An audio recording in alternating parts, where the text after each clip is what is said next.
Good afternoon, everyone. We are going to go ahead and get started. Thank you all for being here this afternoon on this Carmel case study session on recovery and infrastructure. We hope it's exciting and riveting. We do want it to be somewhat conversational. If you have questions, feel free to raise your hand. So if anyone's sitting in the back that might be intrigued to ask questions, don't hesitate to come forward. So to start, my name is Heidi Amspaugh, and I work at Baker Tilly. We are an international accounting firm, and I work in our municipal advisory practice. I've been with the firm 15 years now, plus an internship, so a little over that. I work with cities, towns, counties, economic development commissions, redevelopment commissions, mainly here in the state of Indiana, but in the Midwest as well. And I'll let Bruce introduce himself next. Good afternoon, everyone. My name is Bruce Donaldson. I'm a partner with the law firm of Barnes & Thornburg. We're a national law firm with offices coast to coast, but we're headquartered in Indianapolis. And we have a variety of practice areas. Mine is in the government services and finance department, and I focus on local public finance for the most part, working with cities and towns and counties on funding their public infrastructure and other types of public projects. Good afternoon, everybody. I'm Brandt Hershman. I'm also a partner with Barnes & Thornburg in the federal relations practice. Prior to joining Barnes in 2018, I served 18 years in the Indiana Senate, where I retired as the tax chairman and Senate Majority Leader. I also served 18 years on congressional staff for a member of the House of Representatives and 2 years in the White House as a writer. And during that time, the congressional time, I spent a great deal of my effort on transportation and infrastructure funding efforts, and I was one of the primary co-authors of Indiana's transportation bill passed in 2017 before I left. Good afternoon. I'm Scott Miller. I'm a partner with Baker Tilly, working with Heidi. Been with the firm now 26 years, which seems hard to believe, but the majority, almost all of that time, in fact, has been spent focused on utility infrastructure, water and wastewater mainly, and determining rates and charges for that service, those services, and then also working with Bruce and others on getting funding in place to address infrastructure issues and develop utility assets within the communities. Thank you. We're going to jump right in. So we are going to do a little bit of a deep dive today and talking about infrastructure. What is infrastructure?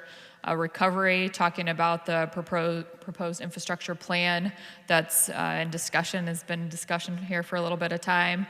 The American Rescue Plan, high level, along with another proposed municipal finance bill that is currently in the works. And then we're going to get into a couple Carmel case studies, since this is a Carmel-related session, about some of the infrastructure projects they have financed and some of the tools and programs that they have used. So with that, infrastructure. So most of you in here probably know what infrastructure is, but definitely roads, bridges, utility lines, stormwater, electric, ports in several states, not as much here in Indiana, airports, and various transit. So really everything we're going to talk about today is mainly related to those items. So as you know, local governments have several different things that they are responsible for funding. And so obviously the general operations of the local government is one of their main goals, but public safety is a huge piece. The highways and roads, roundabouts here in Carmel, sanitation, economic development, which we talked about in the prior session if you were in here, and all of the parks, rec, all of those quality of life type projects. The cities, towns, counties are responsible for all of those various pieces. So to fund those various pieces of projects and infrastructure projects, they have some tools, not a ton of tools. And in the prior session, we talked in more detail about the various financial tools that they have to work with. So we're not going to get into the details in this particular session, but thought it was important just, again, to point them out. So taxes, your property taxes or your income taxes are the two main sources of revenue here in the state of Indiana and across the country. Most states have one or both of those. Other various taxes are your MVH taxes, which again go to roads, your LR&S, which go to kind of maintenance and operation, and various other taxes that come in. And then other receipts would be other charges that you charge to your constituents, like your licenses, permits, fines and fees, and the list goes on. So those are the kind of the makeup of the sources of funds that local governments have to spend on infrastructure projects. So you can tell the list really isn't too long as far as what can actually be spent on infrastructure, and is why it is a hot topic. So with that, we're going to talk about bonds here quickly. Yes, and as Heidi said, there are obviously a number of different sources for infrastructure, and we're going to hit on a number of them in this session. When you talk about what local units of government can do, like cities, and like the city of Carmel, for example, most of the infrastructure investment comes through the form of borrowing money through bonding, and you're probably familiar with that. Municipal bonds are the primary way to raise money for large capital projects, and that's because, of course, just like any large asset that you would buy in your home or a business, it's usually more prudent to finance that over some period of time that in some ways corresponds to the useful life of that asset, rather than you certainly couldn't hit the taxpayers all at once up front for tens of millions of dollars of road improvements, for example, that needs to be spread out over a longer period of time. Municipal bonding is an ideal avenue for doing that because the credit is usually a very high quality credit, gets a lot of interest from investors, which translates into good interest rates, and the fact that the federal government subsidizes most municipal bonds by providing a tax exemption on the interest that's paid on those bonds. So if you buy a bond of the city of Carmel, for example, for a road project, the interest that you receive in the payments on that bond would be exempt from income. You wouldn't have to pay income taxes on it. That in turn then translates into lower interest rates because a lender, bond buyer, is going to give you credit for not having to pay taxes on that and lower the interest rate. It's really a federal subsidy, if you will, through the tax code to help local units of government borrow money at more cost-effective rates. And of course, we've been in just an incredibly low interest rate environment for municipal bonding here for the last few years, at least. Historically low, so it's been a great time to finance projects through bonding for cities and counties and towns across the state, probably across the world. Just briefly to talk about, this kind of corresponds to the funding sources that Heidi just mentioned.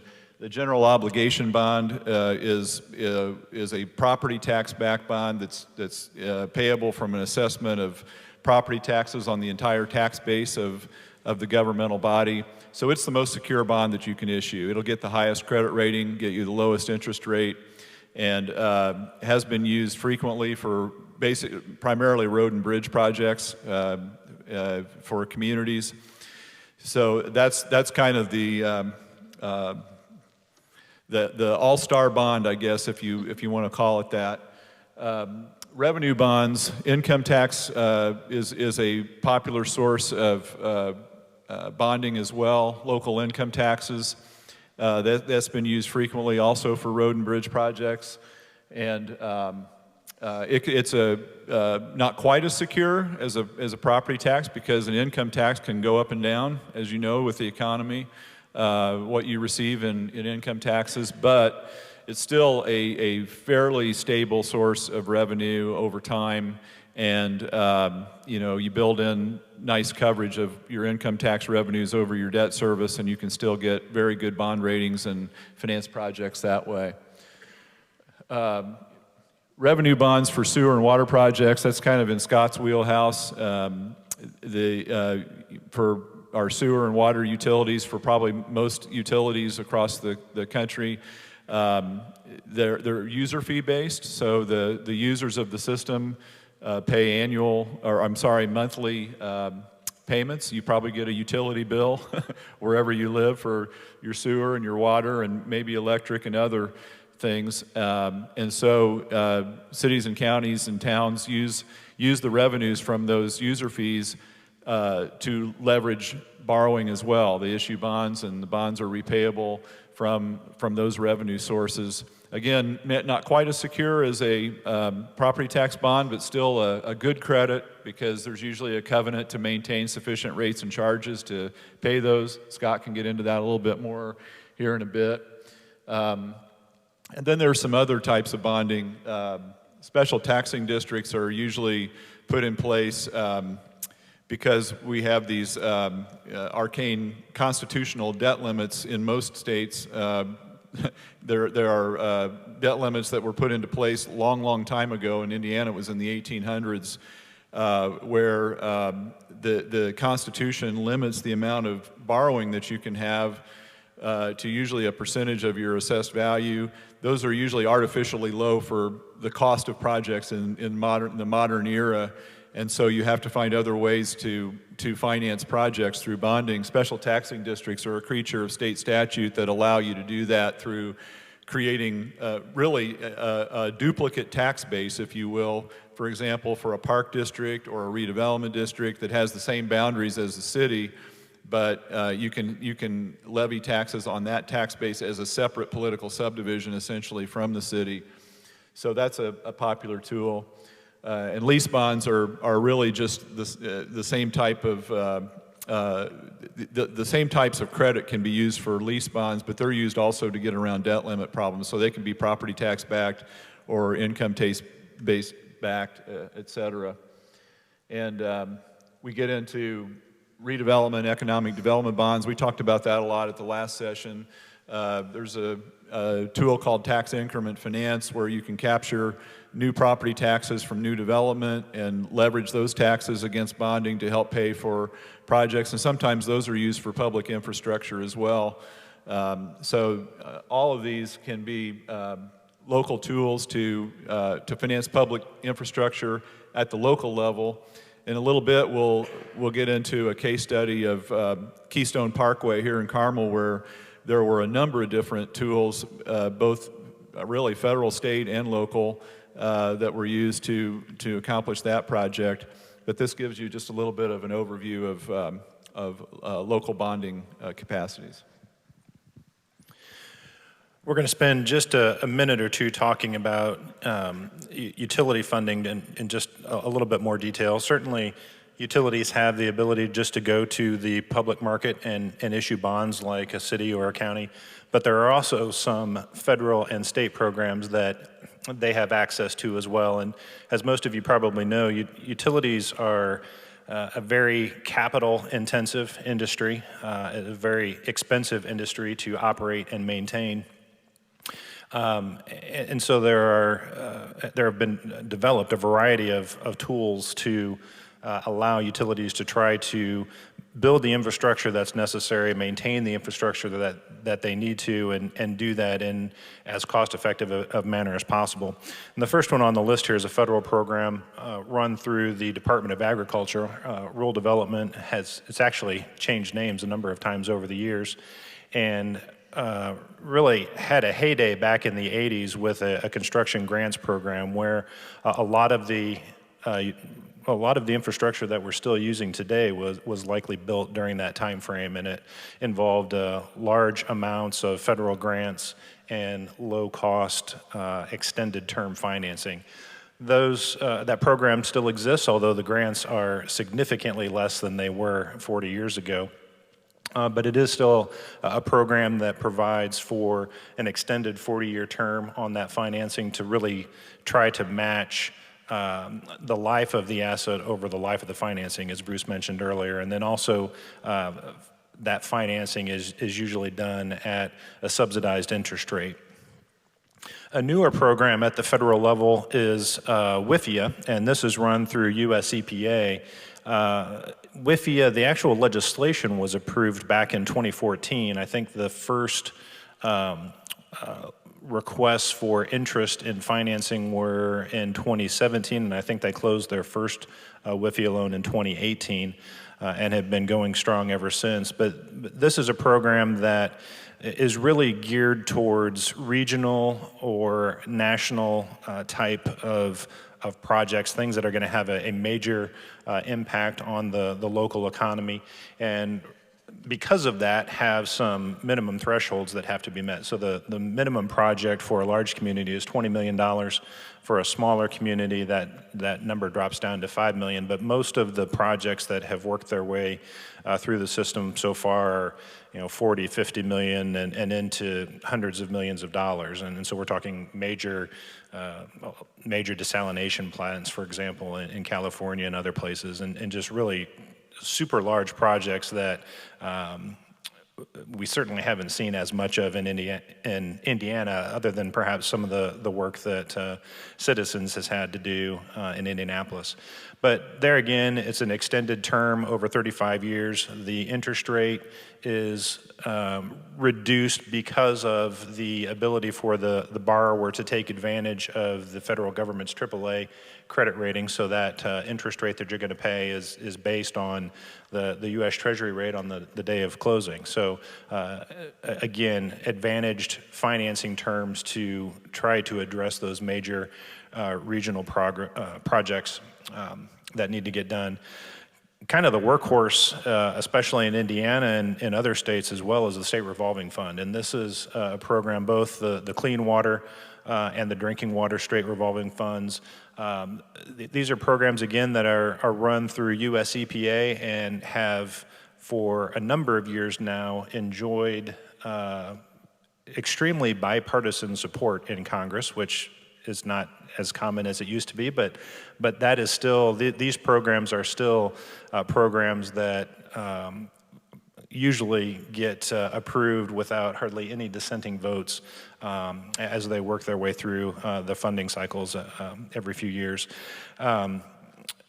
SRFs are managed at the state level, and the states get capitalization grants from EPA, and so the states then are able to use those capitalization grants, loan those dollars out, and do so again at subsidized interest rates. In Indiana, we've gotten approval to extend out to 35 years on the maturity for those projects as well, so that again helps with the cost somewhat and really provides a really good opportunity for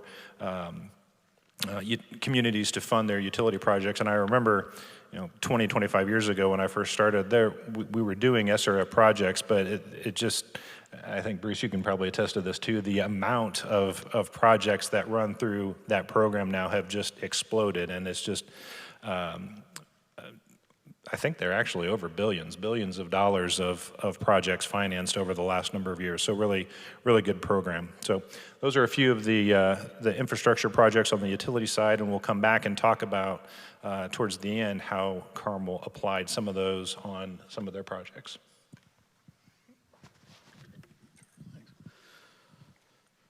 Thank you. I have been given the unenviable task of predicting and explaining the domestic and international economy and Congress. So strap yourselves in. We'll have some fun prognosticating at the very least.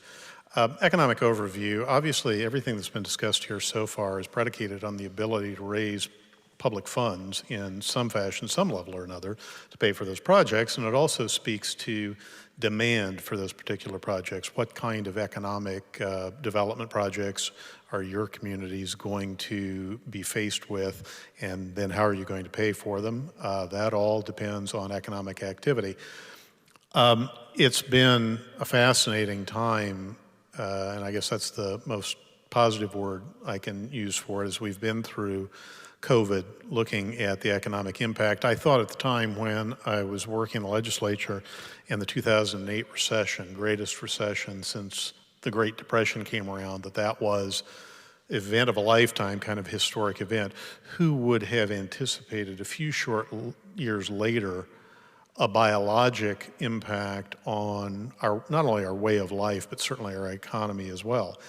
And so, because this is uncharted territory, we not only have varying opinions on its impact and how to come out of it, but also how our life might be fundamentally changed over the long run and what economic impacts that may have.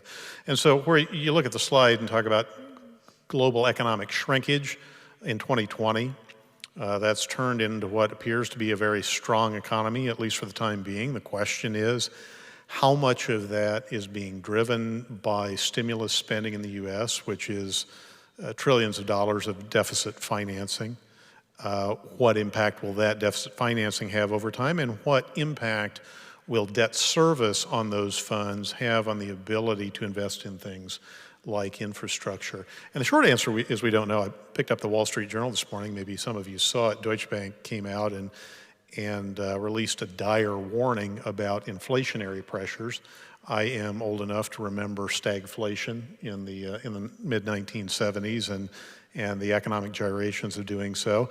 Many other folks on the Federal Reserve have said that that is not likely to happen, that we are seeing short-term issues with supply due to ramping the economy back up. We're doing some remodeling at home. Talking to my builder was a gut-wrenching experience when you talk about the price of lumber, driven largely by very low interest rates. The question is, how long are those going to last? Enormously fast pace of refinancing. Historically, I've been very good at buying at the peak and selling in the trough, both homes and stocks. And so, I'm watching this right now saying, what's going to happen next, as all of you are. Then we look at 21.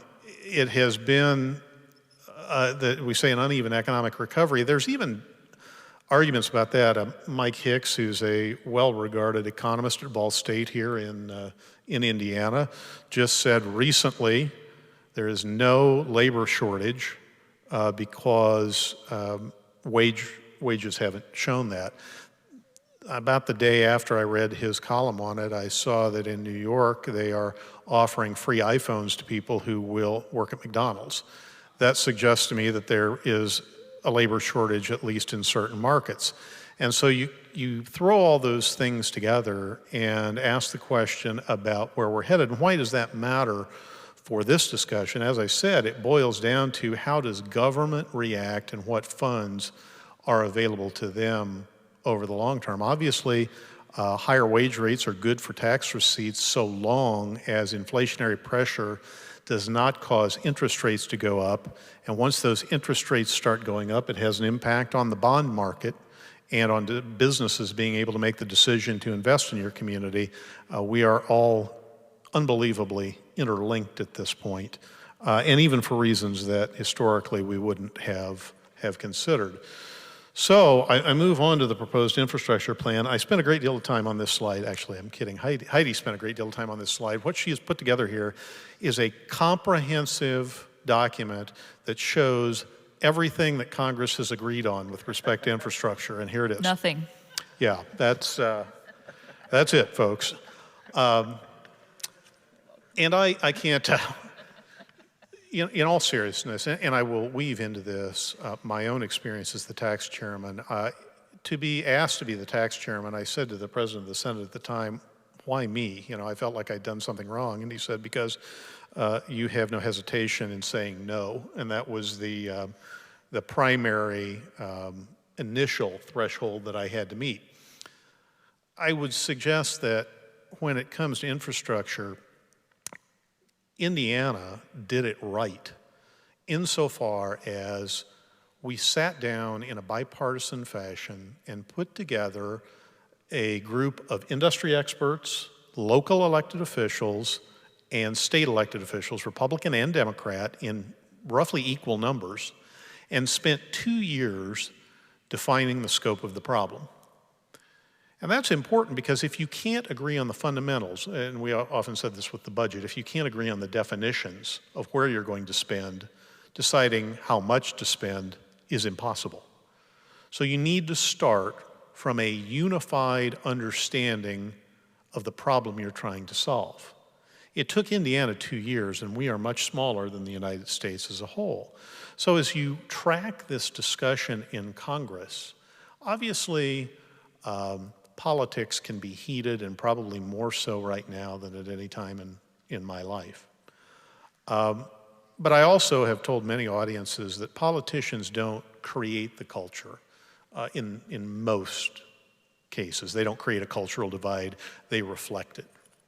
And they reflect philosophical differences between different communities, and you can define communities in a lot of different ways. But if you look at what is being discussed in infrastructure packages right now, you have an urban-rural split, where you're discussing things like transit and passenger rail. I represented a rural district, and I can tell you that public transit was not on the tip of many people's tongues. They wanted their potholes fixed. But if you're living in Washington, D.C., where I spend a lot of time right now, and I just told the folks I commute 7 miles into work, and during normal times that can take 45 minutes, public transit is a pretty darn important thing. So at the very root of the discussion, they haven't agreed on what problems they want to reasonably address, let alone decide how much money is available to do it and from what sources. And so that, as you watch now, and the numbers are just, it's a staggering experience. Over the past few weeks, President Biden has discussed a $2.25 trillion infrastructure package covering a whole host of activities. The last word yesterday was that he had agreed to go from $2.25 trillion to $1 trillion. So the proposal was just cut in half. Now, I'll ask all you folks who are involved in this in some capacity in the room and those on the panel here, which is the right number, 1 trillion, 2.25 trillion, or another number? We have no way of knowing because the basic scope of the problem has not been agreed upon. And for us in Indiana, it was that bipartisan discussion that led us to be able to pass a gas tax increase in relatively overwhelming fashion, with not one single member of the legislature losing, being attributed to their vote in favor of a gas tax. What we found was that the general public is suspicious of government, but if they have a degree of confidence of where their money is going to be spent and it's something they want, they're much better with it. And everybody could agree that the roads in Indiana needed work. And when we promised to them and proved to them that every dime was going to go into what we said it was going to go into, they might not necessarily be happy about it, but they weren't terribly angry about it either.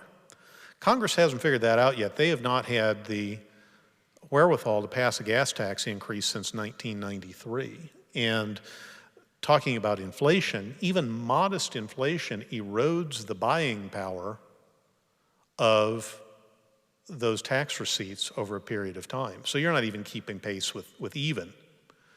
Add to that pressures on things like oil prices. Those dump trucks that go out to the job site run on diesel fuel.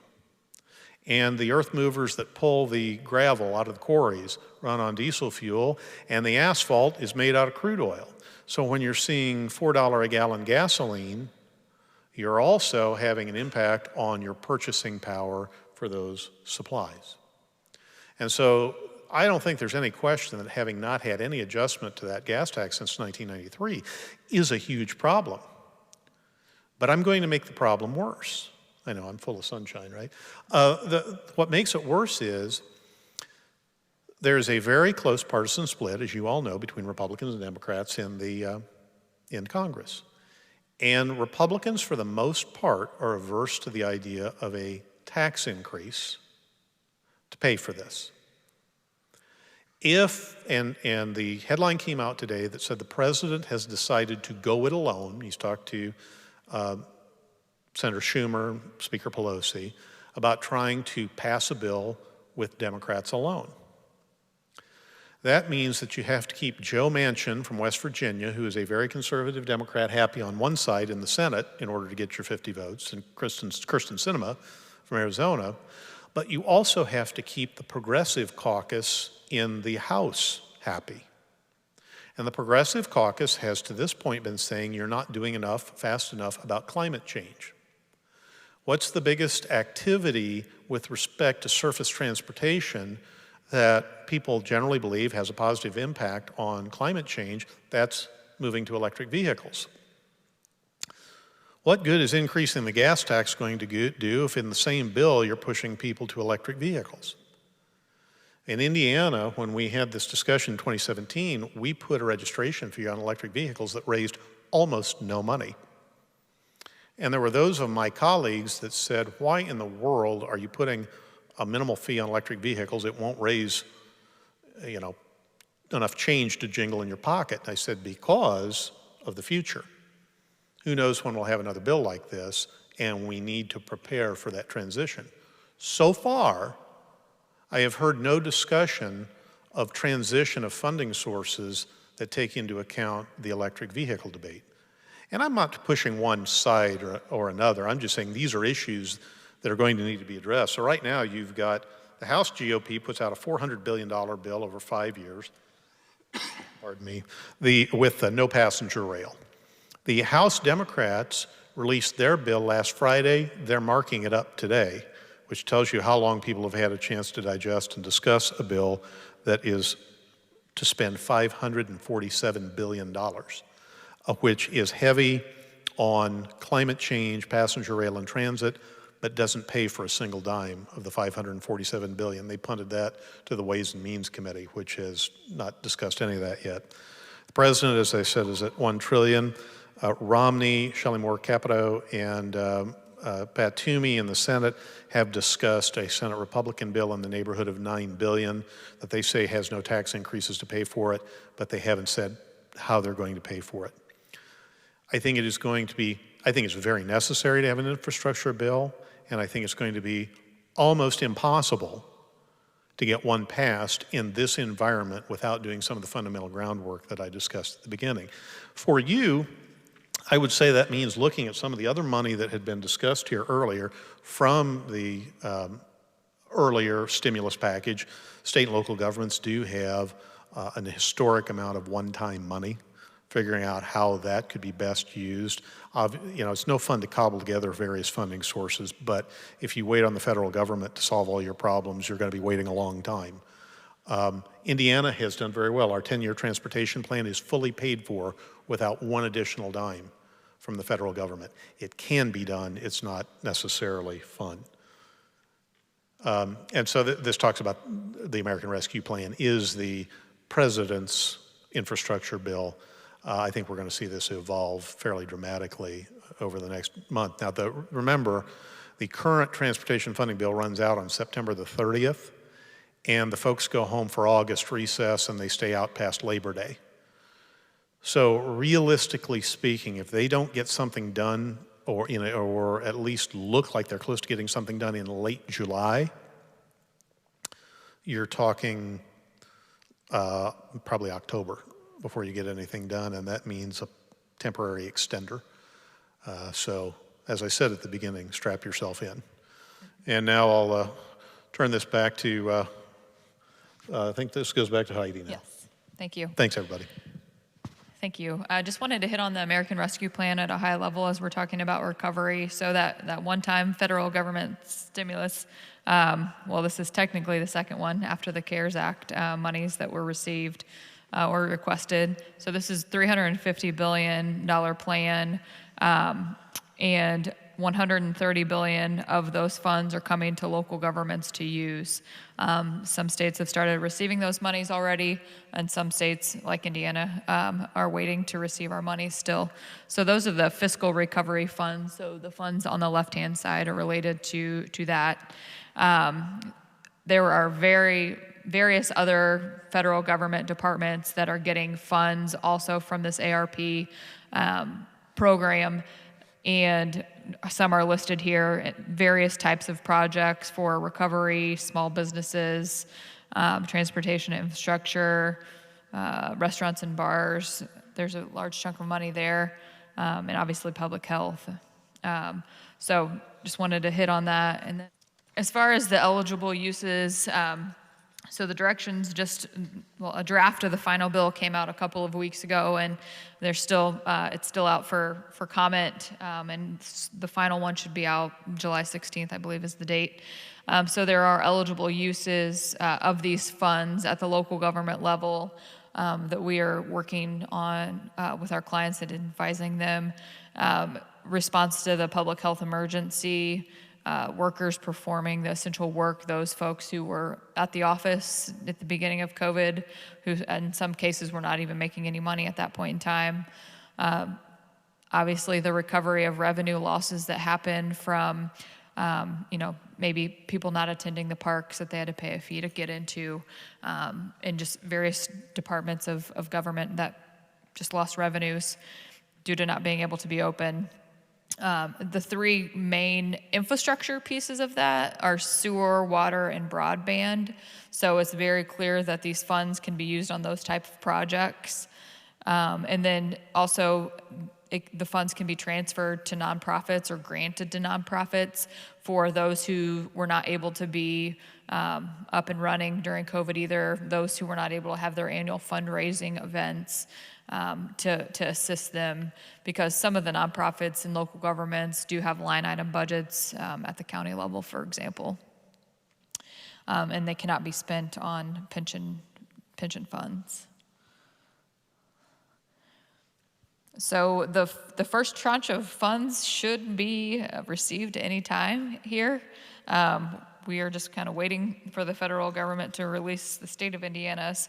And then all local units of government, I should say cities, towns, counties, not all local governments, they will receive half whenever it comes, and then they'll receive the remaining portion a year from now to be able to spend on projects. And then there's just some differences between entitlement and non-entitlement communities. And really the main difference is where the funding is coming from, if it's coming directly from the U.S. Department of Treasury, or if it's coming through the state, just depending upon the population of those local government units. Here's just a timeline of when the plan was actually signed into law. And just some various deadlines. The local units of government are supposed to obligate the funds by the end of December 2024, and units have to spend the monies by expend the monies by December 2026. So that was something that was a change coming out in the draft final a couple of weeks ago. So I was just going to hit on that high level. And then one other thing that is in discussions right now in Congress is a proposed Municipal Finance Act. It doesn't have a name yet, but that is one of the many names that have been kind of tossed around so far. In one of those items is reversing the elimination of tax-exempt advance refunding bonds. So right now, local units of government cannot do a tax-exempt advance refunding bonds. So this contemplates changing that law that is currently in place. Obviously, if you are allowed to do a refunding bonds, which is like refinancing your mortgage, that lowers your annual payment on your existing debt. That frees up funds to do additional projects, such as infrastructure projects that do need to be funded in the community. So that's a big deal. Also increasing the limit on bank qualified bonds to 30 million from 10 million. And then there is also an introduction of another round of kind of Build America bonds or federal subsidy bonds that we've had a couple of different rounds of those, but introducing another round of those into law. So really, ultimately, all of these things really allow local units of government more funding sources in their tool belts, and is very helpful for all to make all of your projects happen. So with that, we are going to, and are there any questions? I should maybe stop. We did have some questions in the last session. No? Okay. With that, we are going to jump into 2 Carmel case studies, and I will turn over the first one to Bruce. Yes, this is, we're going to talk a little bit about how Carmel financed Keystone Parkway. So Keystone Parkway is the major north-south thoroughfare that probably many of you used, maybe coming up here. You get off 465 and get on Keystone Parkway, and you just cruise right up. Just takes a few minutes to get to 126th Street to come over here, or to Main Street to get to the Arts and Design District. Great transportation system. But if you had been here, I don't know, 10, 12 years ago, there was a whole different story. It was then called State Road 431. It was actually a state road of the state of Indiana. And if you'd gotten off the interstate, you would have immediately stopped. And then you'd gone just a little while, and you would have stopped again at another stoplight. Then you would have gone a little while and stopped at another stoplight, and it would have taken you a lot longer time to get where you were going. I think maybe underestimated the importance of transportation until I've seen what's happened here in Carmel with all of the roundabouts, the Keystone Thoroughfare, the US 31 thoroughfare.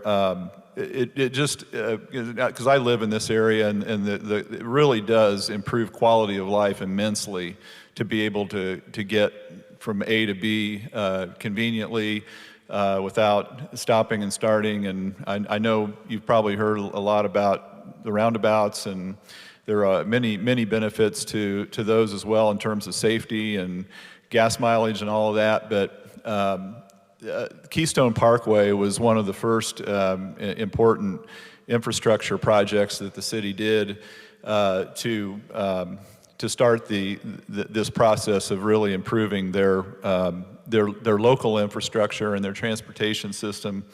And it was pretty neat how they did it.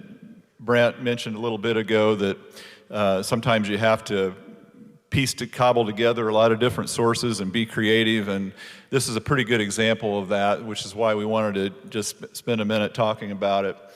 So the first strategy was, this was a state-owned highway, as we said, 431, and so the first strategy was to go to the state and say, what would you pay us for us to take over that road? Because it was a cost to the state, of course, right? They had maintenance expenses associated with that were going to go into the future infinitely.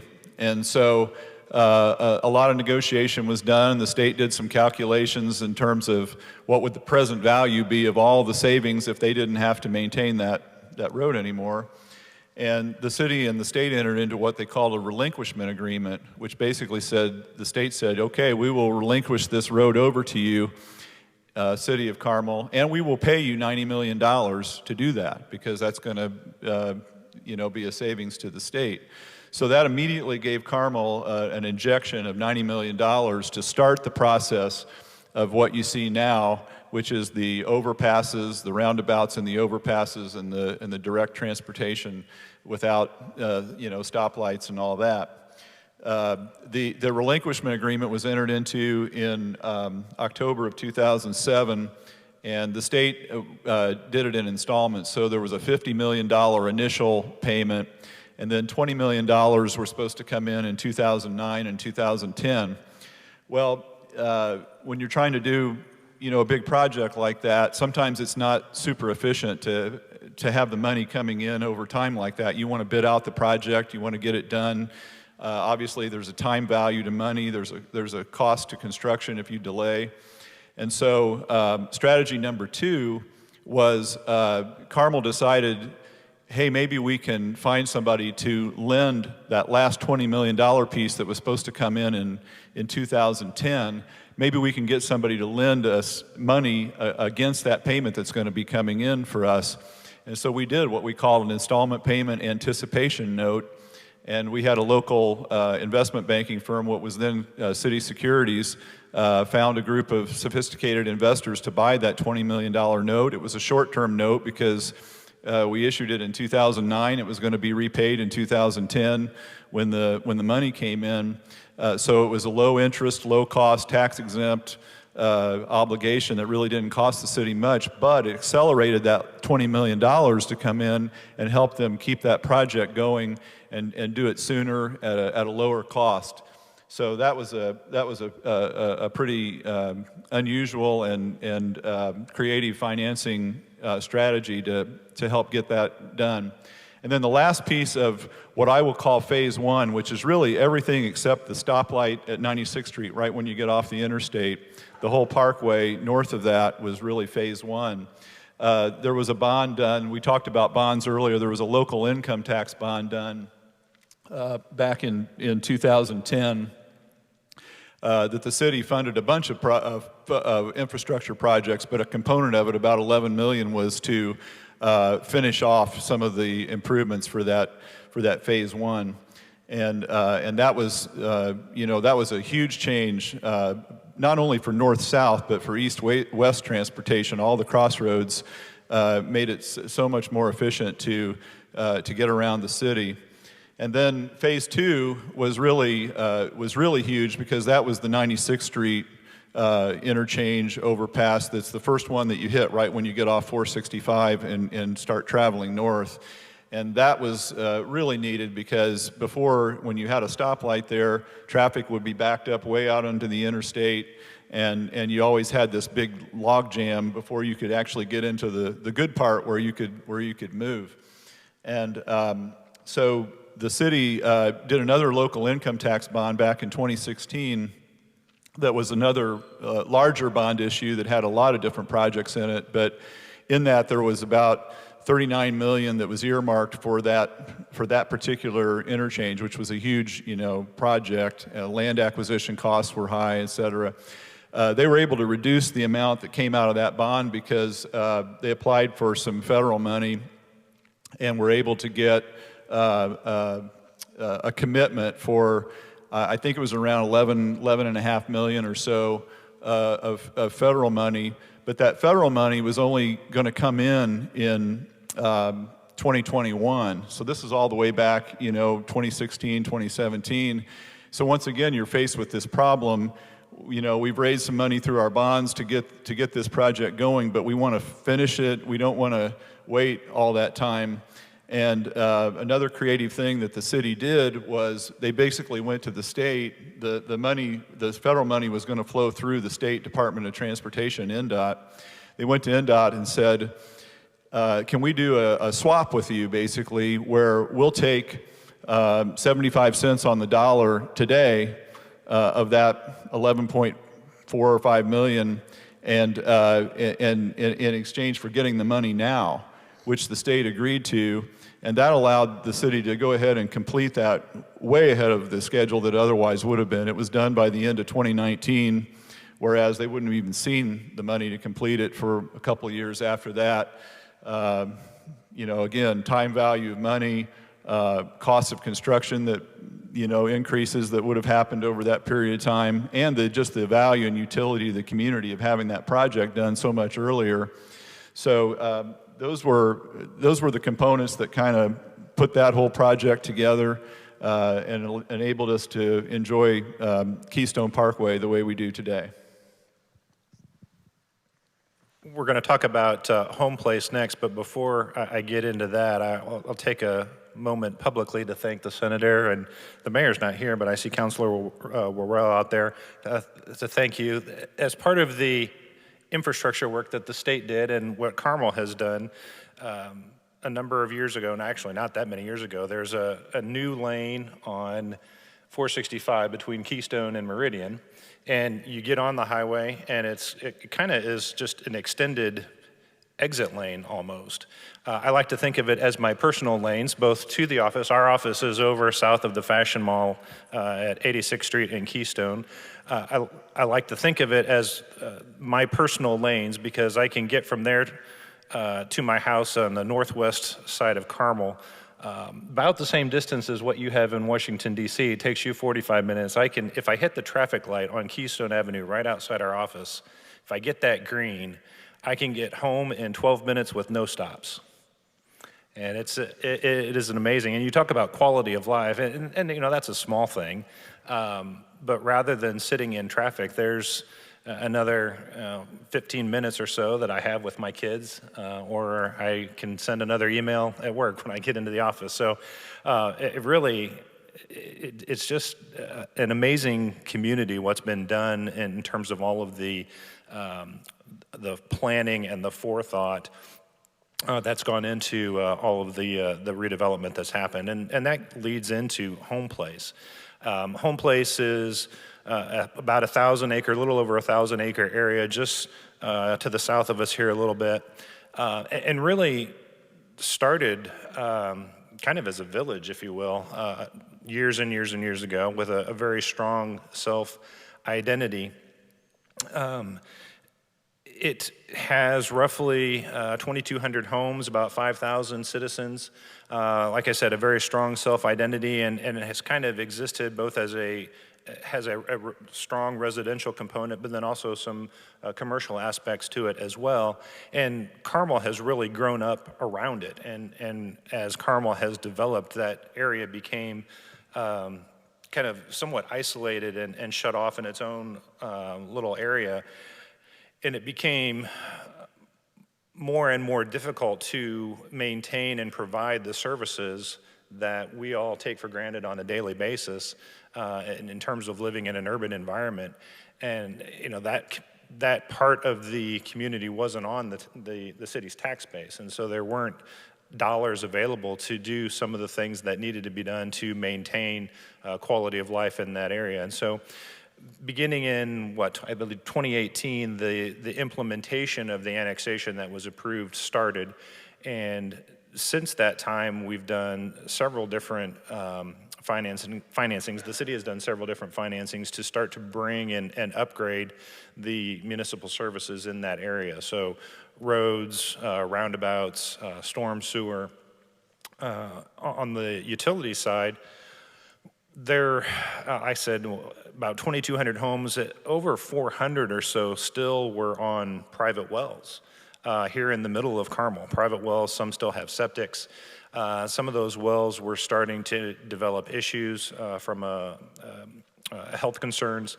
And so the question became, after the annexation, how do we get municipal water to that area of the community, and how do we do it without impacting the existing water customers and also provide that service in a way that all of these folks are going to be able to afford it? And so we looked at the different options. We looked at the options that I spoke about earlier, and ultimately came back to kind of an interim solution that we're still in the process of working through at this point. And I'll talk about that in just a second. Some of the things that Carmel has done in the past allowed us to take this interim step.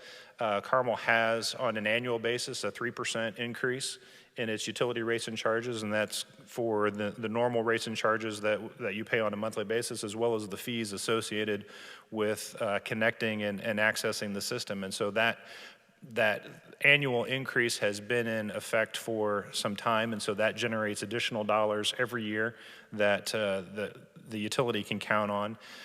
The fees that a new customer pays when they connect to the system are also subject to that same 3% increase, and that's another forward-thinking idea that Carmel has had in place for a number of years, and that's an availability fee and connection fees as new customers connect to the system to pay for the capacity in the system that they're going to use once they connect, so that as that capacity is used up, the utility has a pot of money that is available to expand plants and expand lines and provide that service in other areas.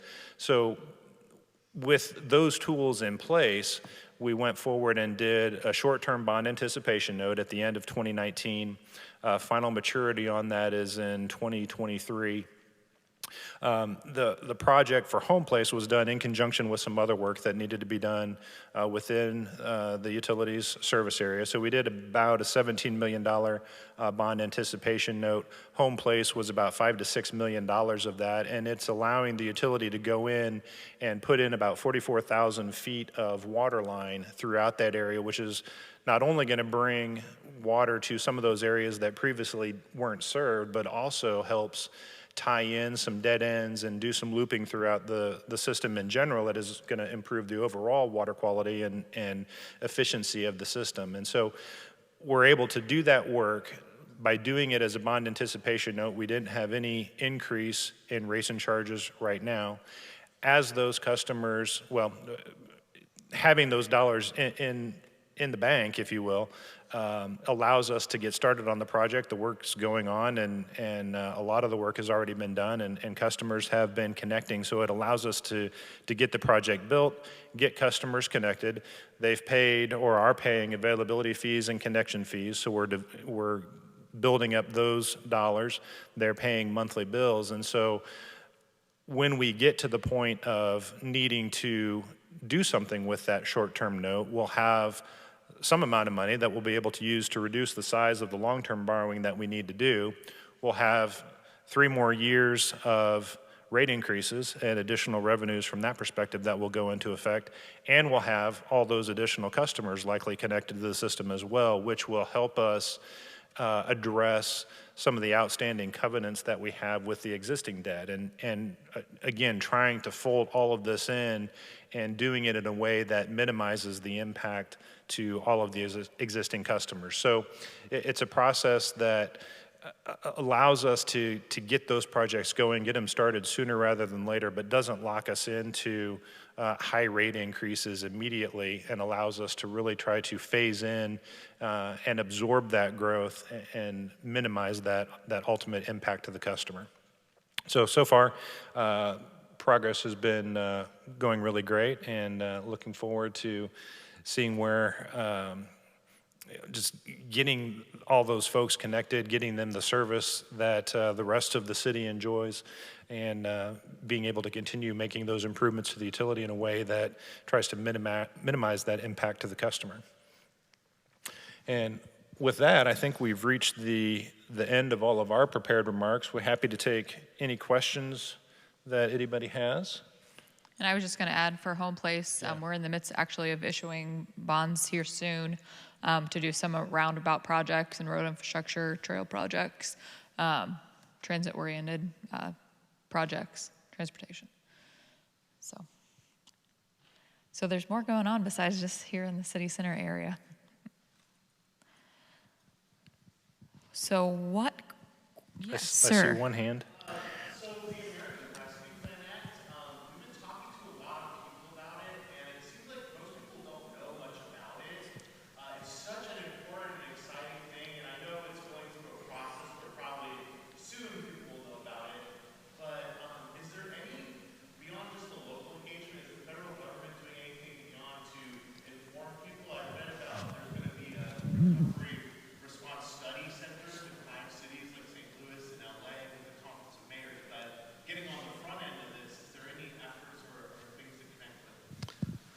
You know, it's a good question. I don't know whether my colleagues have any more information or not, but when a new president's elected, obviously you talk that first 100 days, you want the momentum and so forth, and so there is enthusiasm and activity in Congress, and oftentimes the legislation that is passed in any administration is written pretty quickly. So they agreed on a number and put it out there, but then you actually have the affected executive branch agencies having to promulgate rules and put the infrastructure in place to actually distribute the money. And back in the Trump administration, that was part of the problem with PPP loans on the front end, because it was all funneled through Small Business Administration, and they were woefully underprepared. That was so outside of their normal activity. Well, when you're putting this kind of money through the system and you're trying to do some creative things, it not only takes some time to promulgate the regs, but you'll recall that the senior leadership of every executive branch agency, and I'm talking above the senior executive service level, are political appointees, many of whom have to be confirmed by the Senate. So if you're busy passing an American Rescue Plan, you're not likely busy confirming political appointees, which takes some time anyway. And so what you're finding is a lot of agencies are still very hollowed out in terms of those mid-level decision makers to make those kind of activities, which you're thought is a very good one to make it happen.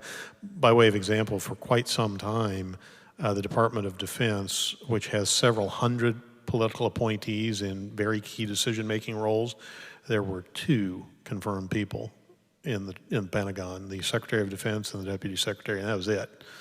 And now they've started to backfill at some of the lower levels because those are easier people to put in. Typically, they're not controversial. But that big middle of folks has yet to be appointed, and I think that remains a problem. No blame to be assessed, but it remains a problem. And I think as you see some of those positions filled and some of those regs agreed on, a lot of the interim folks, the acting folks, don't want to make significant policy decisions. They want to wait on the political appointee to come in to do it. And I would just add so there is a 150-page draft of the final guidance on the ARP monies, and that's just related to the fiscal recovery funds that will be coming to local governments. So you can go on the U.S. Department of Treasury's website and find that. And it also provides you some guidance to the local units of government as far as going onto their portal, setting up accounts, putting in their wiring information basically so that the federal government eventually can, transfer and wire those funds, which again, they have done already to some states. But as far as ongoing guidance about how those funds can be spent, definitely the National League of Cities is having different webinars and such, and I would say even at the local level, there's, our Accelerate Indiana Municipalities team, they've been having webinars. Our firm, we have a team that's solely focused on that to help advise and direct our clients who, in some of the communities, are getting more money than they've ever really had access to, going, what are we supposed to do? And there's quarterly reporting to the federal government and annual reporting to the federal, and we have to have an audit if it's over $750,000 of funds we received. Yeah, you do. So it's, I would say you will continue to see some information come out. I would continue to watch National League of Cities website because I think they're doing a great job as far as trying to get out as much information as possible to groups.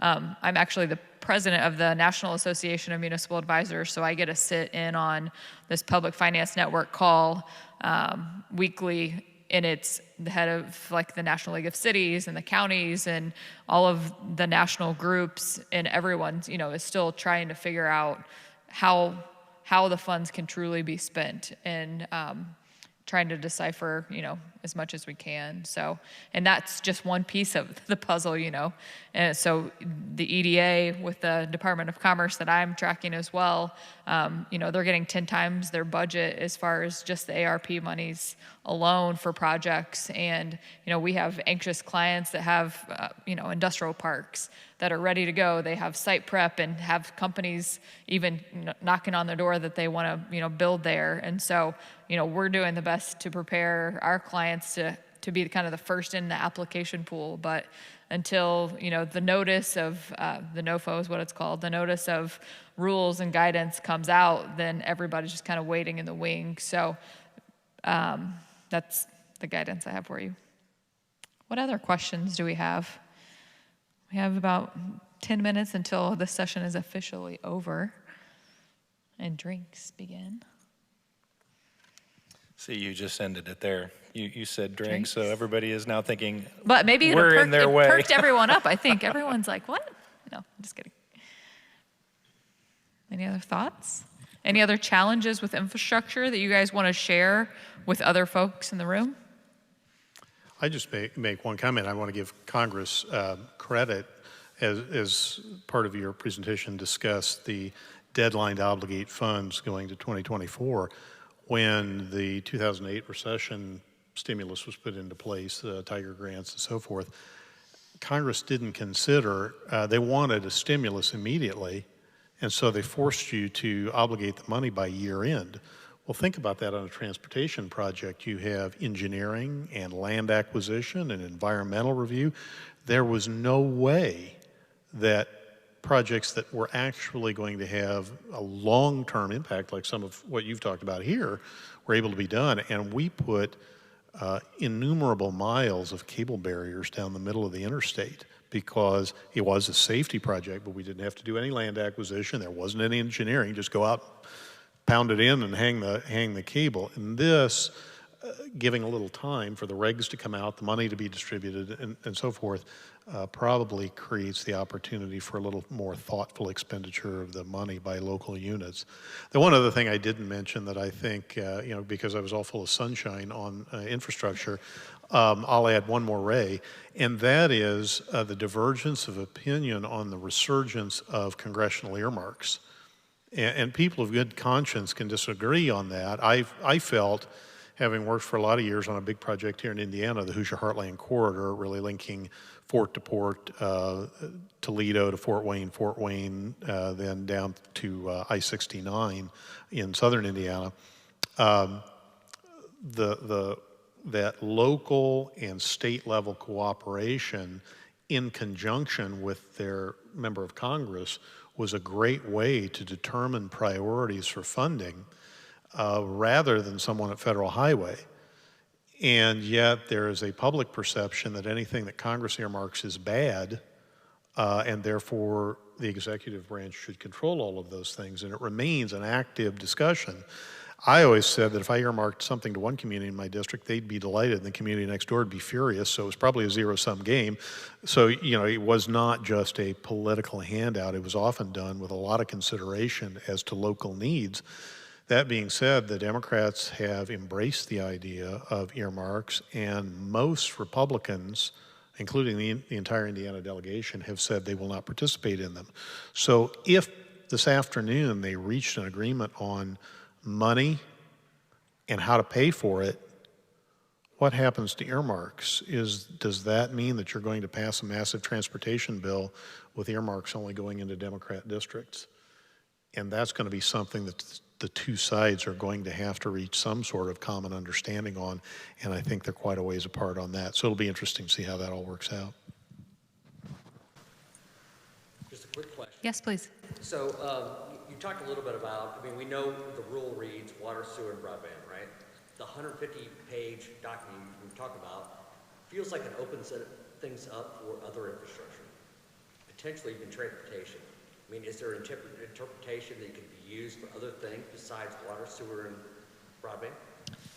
I think the general understanding, and Scott, correct me if I'm wrong, is that on the revenue loss piece of it, so there's a calculation that actually has to be made for your revenue loss in your community. It's entity-wide. It's not per fund. You have to look at all of your funds combined. And there's a growth factor and all that kind of stuff involved with it as well. But once you come to that total revenue loss number, that's where there's flexibility. If you come to a number, some communities won't really see very much loss if you look at all funds combined. But some larger communities, I would assume, will see a large revenue loss. So the revenue loss number you come up with, supposedly, and I'm not a lawyer, that can be used for government services. And I think that's where the gray area is as far as what those government services are. And if that's infrastructure, if that's airports, can you build it new? Can you renovate it? I think that will need to be worked out, but that's my understanding. Well, there's a whole water quality piece that gets added to that now, and then a 150-page thing if you read through it. And the question is, can you use that towards transportation? On the water quality piece, because stormwater needs with the road infrastructure? I'll look at the lawyers for that. It's again, there's a lot of gray area there. Mayor Branger would say yes. You need stormwater infrastructure when you're doing transportation. How about you, Councilor Well?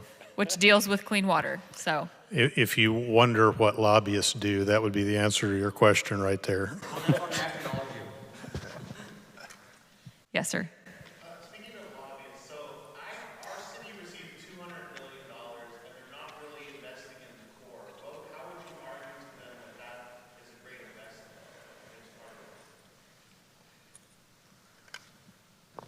Where are you from?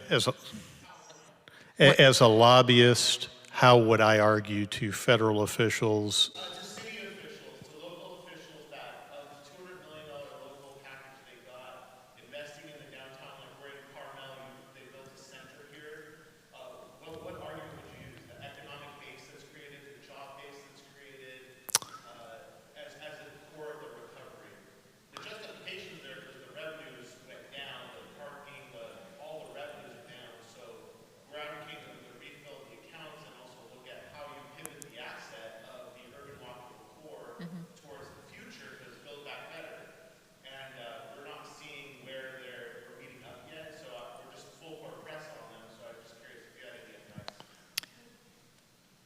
I don't really, because from the lobbying aspect, we're typically in one direction. Locally driven government decisions and trying to make them fit in federal programs is really what we spend a lot of time doing, is seeking those specialized interpretations once local units have decided what is in their best interest. So I wouldn't find myself advocating for any particular solution for one of my clients other than to advise them as to how they could configure a project to make federal funds available in a particular program.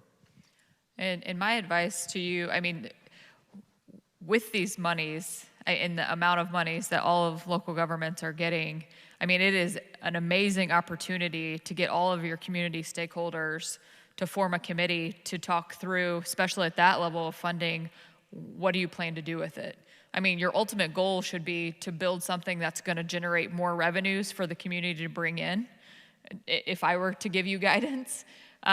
So, you know, not necessarily giving all of your taxpayers some monies, you know, to truly build infrastructure if you can, or figure out at least the sewer and the water piece of it, you can use those monies to build up your urban core if it's something you need to do to make it more livable and bring up the quality of life of your community.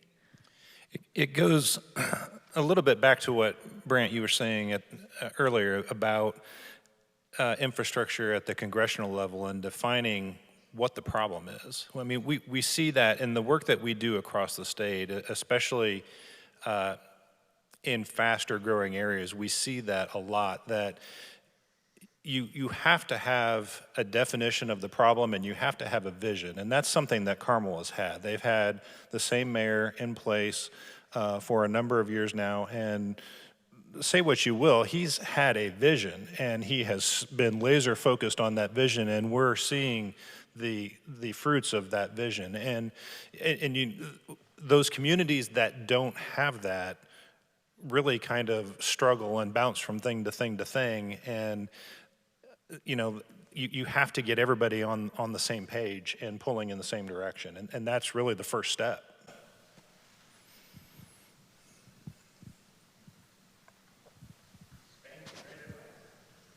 Of course. Any other questions while we're here?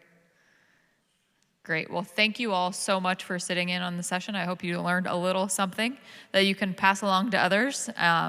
And we will all, I believe, be around for cocktail hour if you have further questions. So thank you.